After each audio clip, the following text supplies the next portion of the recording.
अस्सलाम वालेकुम dear audience. आज बहुत देर के बाद फिर से मुझे नॉस्टैल्जिक किस्म की फ़ीलिंग्स हुई और मैंने सोचा कि मैं बहुत सिंपल वर्ड्स में आपके साथ अपना एक्सपीरियंस शेयर करूं। मुझे याद है कि मैं मार्च 2019 में उम्रे पे गई थी और वहाँ पे मुझे खाना काबा में बहुत शदीद वायरल इन्फेक्शन हो गया और मुझे याद है कि हमारी टर्न थी। हम लोग अपना उम्रा करने के बाद अपने मदीना के डेज़ के लिए मदीना मुनव्वरा रवाना हुए।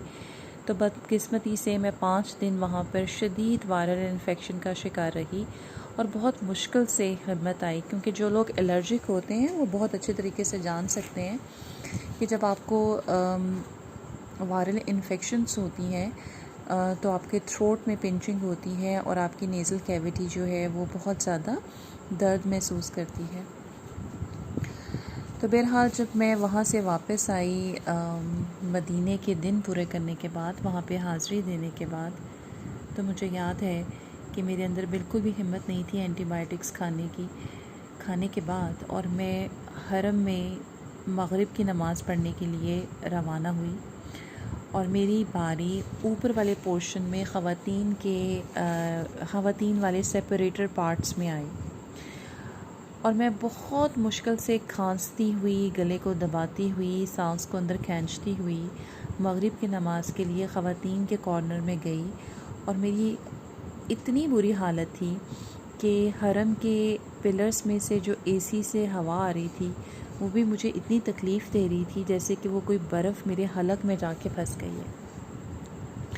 और मैं वहाँ जाके बहुत मुश्किल से गिरने के अंदाज़ में बिल्कुल वहाँ कारपेट में जाके बैठ गई और मैंने अपने सर को टका लिया उसके बिल्कुल साथ, पिलर के साथ। और बिल्कुल अचानक मेरे सामने नज़र पड़ी तो वहाँ पे एक अरेबियन लड़की, जिसने जो कि मुझे पहली दफ़ा उसको देखने में एहसास हुआ कि वो अरेबियन है, वो मुझे बहुत गौर से देख रही थी। और जब मैंने उसको देखा तो उसके बाद मैं वहीं पे कारपेट पे लेट गई कि जब अज़ान होगी तो फिर मैं उठ के बैठ जाऊँगी। लेकिन अभी मैं लेटी और फिर से मुझे जो थी वो कफ़िंग स्टार्ट हो गई और कफ़िंग के साथ साथ दर्द स्टार्ट हो गई और फिर मैं उठ के बैठ गई और मैंने अपना सर दोबारा से पिलर के साथ लगा लिया। और जैसे ही मैंने अपना सर पिलर के साथ लगाया तो she started to talk to me. और फिर मुझे अंदाज़ा हुआ कि इनको उर्दू नहीं आती है, डेफ़िनेटली उनको उर्दू कैसे आ सकती थी, और ये अरबिक स्पीकिंग है। और उसने मुझे इशारे से बताया कि ज़्यादा मुश्किल तो नहीं है सांस लेने में, या ज़्यादा मसला तो नहीं है। और मैंने उसको समझने की कोशिश की, लेकिन मुझे बहरहाल उसकी इतनी समझ नहीं आ सकी। और उसके बाद उसने क्या कहा कि वो मेरे साथ आकर बैठ गई और हम लोग अज़ान का वेट करना शुरू हो गए। और उसने उसके हाथ में, मुझे याद है कि बहुत खूबसूरत कुरान पाक था, एक सपारा था जिसमें अरबिक की तफसीर भी थी, और वो उसको पढ़ रही थी। उसके बाद उसने अपना सपारा बंद किया और उसने अपना हैंडबैग खोला। उसके अंदर से उसने बहुत खूबसूरत सा एक छोटा सा कोई टिफ़िन बॉक्स निकाला जिसके अंदर अदरक शहद में लिपटा हुआ था, और उसने वो मुझे खाने को दिया। और मैंने हेसिटेट किया, लेकिन उसने मुझे बताया, अरबी में ही बताने की कोशिश की, और उसने अपने नाक की तरफ इशारा किया कि उसका नाक भी बहुत ज़्यादा ख़राब है। बहरहाल मैंने वो अदरक लिया, उसका जैसे ही च्यू करने के बाद उसका रस मेरे गले में गया तो मुझे थोड़ी तक़वियत मिली, जैसे कि वो जो मुझे घुटन फ़ील हो रही थी वो उसमें थोड़ा सा रिलैक्सेशन हो गई है। और उसके बाद फिर उसने अपनी एक और टिफ़िन में से मेरे लिए बहुत मज़े का सऊदी अरब का बना हुआ एक पनीर, जिसके देखिए थोड़े छोटे छोटे से स्पाइस थे, वो खाने को दिया। और उसके बाद वो एक ख़ास किस्म की सीट पे बैठी हुई थी जिसके पीछे बैग भी थी, या जैसे कि हम कार ड्राइव करते हैं और उसमें हम अपनी आसानी के लिए कंफर्ट के लिए एक सीट रखते हैं, तो उसने वो उस सीट पे बैठी हुई थी। आई डोंट नो कि वो सीट कैसे वहाँ लाई जा सकती है। और उसने मुझे इशारा किया कि मैं ज़रा वॉशरूम जा रही हूँ और तुम मेरी सीट पे बैठ जाओ।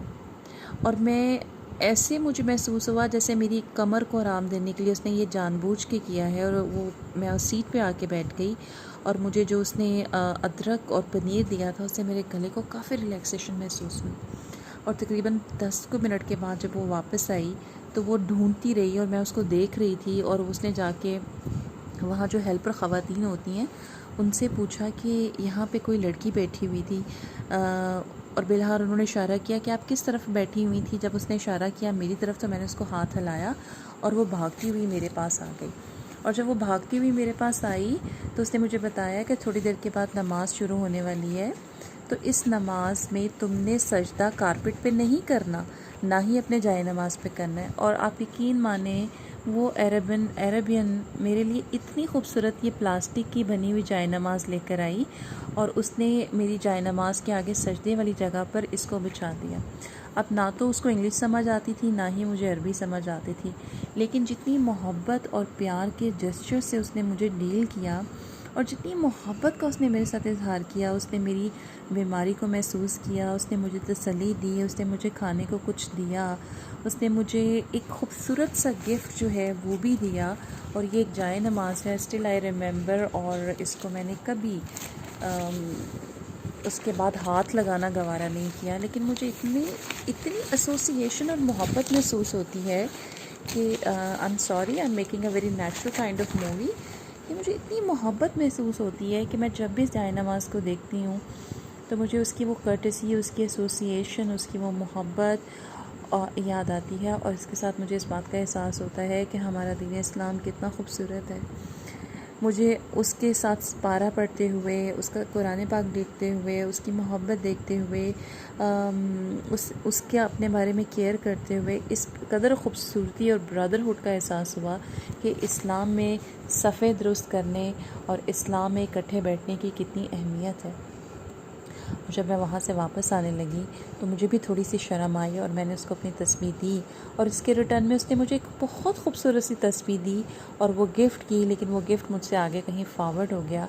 And I still remember her and I am still remembering her even today in 2020 August. She still appear in my memory and she's just like a fragrance, एक हवा का ठंडा सा झोंका। ये मैंने अपनी YouTube में डाली है। मेरा चैनल ना तो सब्सक्राइब करने के लिए है और ना ही मोनेटाइजेशन के लिए है। ये सिर्फ़ उन लोगों के लिए है जिनको कहीं